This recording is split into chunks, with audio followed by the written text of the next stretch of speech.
આજે મોડી રાત્રે 2:30 વાગ્યાના અરસામાં અમારી નાયબ કલેક્ટર પ્રાંત ચોટીલાની ટીમ સાથે અમોએ થાનગઢ તાલુકાના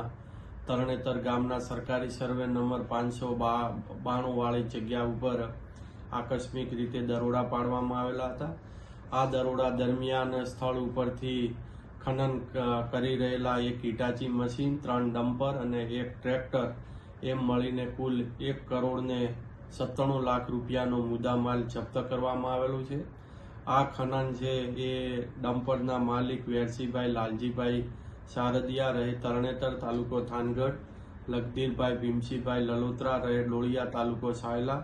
હેમુભાઈ જીવરાજભાઈ ખમાણી રહે તરણેતર તાલુકા થાનગઢ, આમ આ ત્રણેય ઈસમો ભેગા મળી અને ખનન તેમજ વહન અંગેની તદ્દન ગેરકાયદેસર રીતે સફેદ માટી અને સેન્ડસ્ટોનનું ખનન કરતા હતા અને આ તમામે તમામ